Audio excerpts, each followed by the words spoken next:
Hello children, I welcome you all to this teaching learning platform. Today we're going to do a very beautiful poem called The Road Not Taken by Robert Frost. Robert Frost, children, was a great American poet who was passionate about writing. So his piece of poem that we're going to study today will surely add meanings to your life. So to begin with, let us come on to the learning goals of the poem. Basically, the poem deals with the choices or decisions that we make in our lives, how actually they leave a longer lasting impact on our lives. Means that the choice or the decisions that we take in our life, they affect our life. So it's about the road not taken. To come on to the central idea, the poem is about the struggle which one faces or poses while making decisions in. Let's move on to the theme. The theme is the choices and decisions are like our steps that carry us forward. They take us forward, they help us succeed, or they make us fail. So we should be vigilant enough while we make choices or decisions in our life. So this poem, The Road Not Taken by Robert Frost, is the metaphor for life. It symbolizes the choices or decisions that we make in our life and how actually they impact us. So to begin with, let us come on to this first stanza of the poem. The poem begins with the two roads. These two roads are the choices in our life. So the scene is that the poet is standing amidst the road, and the road is forked into two. He says two roads diverge. Diverge means separated or formed. Two roads diverge in a yellow wood. Yellow wood is forest. And why yellow? Because it's autumn season and the trees have shed their leaves. Okay, and sorry I could not travel both. The poet was feeling sorry because he was a courageous person, he wanted changes in life, and being a traveler, he could not travel on both the roads. And be one traveler, long I stood. Now here, what is the mental condition of the poet? He is perplexed. He's in a dilemma. He's in a confusion. What confusion is he actually in? Being a traveler, he stood there for a very long time. So why did he stand there for a very long time? Because he could not take a decision, he could not make a choice as to which roads to travel. I looked down as far as I could. He kept on gazing till the end. Why did he keep on gazing till the end? Because he was not able to take a decision to where it went the undergrowth. And what actually was he trying to find? He was finding the destination to the other road. So in dilemma, he was standing amidst the road, which was forked into two, trying to understand that where actually the yellow wood or the second road would lead him to.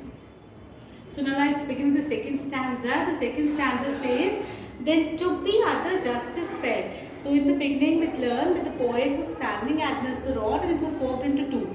He knew the destination of the first road, but he decided to travel on to the other because he wanted a change in his life. So how did he take the other road? He took the other just as fair. It was equally good and having perhaps the better claim. Why was the other road in a better condition? The road was in a better condition because it was rarely travelled by people. The first destination of first road was known to the people, but the second road was unfamiliar to them. So that is why it had a better claim, it had a better condition. Because it was grassy. It was grassy, it was full of grass and wanted wear. Wanted wear means nobody had worn it out by walking.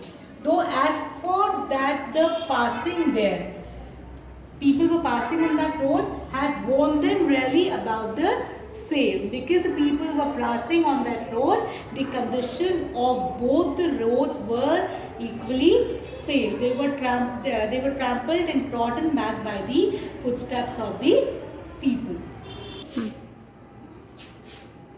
So let's come on to stanza number 3. Now stanza number 3 says, and both that morning equally lay. So what that are we talking about? We're talking about the roads. What both are we talking about? We're talking about the roads. And both that morning equally lay. It means that the condition of both the roads in the morning was same. Why was it same in the morning? Because nobody had walked on them. So the condition of both the roads were same. In leaves no step had trodden black. Means the leaves were scattered everywhere on the road because it was not trodden black. It was not crushed by the footsteps of the people. When leaves, when they crushed by the footsteps of the people, they become black. So trodden black. Oh, I kept the first for another day. What did the poet decide? He decided that the first road he would travel some other day.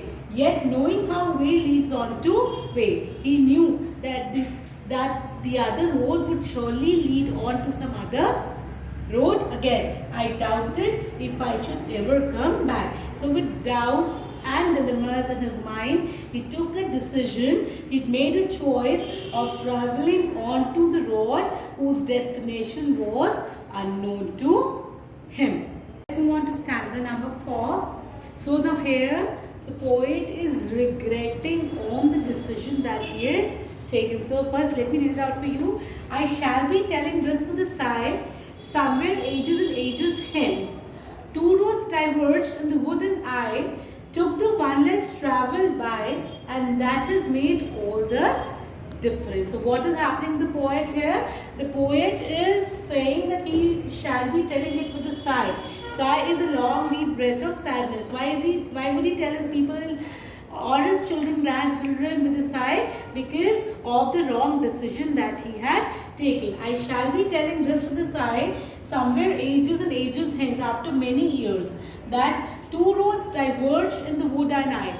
He had taken a wrong decision of the road whose destination was unknown to him, and took the one less travelled by. He had taken a wrong decision, and that has made all the difference or change in his life. His life has drastically changed because of the decision that he had taken. Let us come on to figures of speech of the poem. The first figure of speech that has been used in the poem is metaphor. The road is the metaphor for life. Okay, then is symbolism. The road, it symbolizes the choices or decisions that we make in our life. Then the next one is alliteration, repeating of the first consonant, that is wanted where. Wanted where is also personification because the road cannot be wanted to be where, to be worn out. So it could be used as a personification too. The next one is assonance. Assonance is repeating of vowel. So in the line, two roads diverge in the yellow wood, repetition of the vowel O shows assonance. To come up to the learning outcome of the poem, the poem tries to convey that whenever life gives us choices, we must make the decisions wisely, because the decisions that we take, they leave a longer lasting impact on our life. So children, this is what the road not taken is all about. I would appreciate if you go through the teaching aids that we have provided on your ERP. Thank you.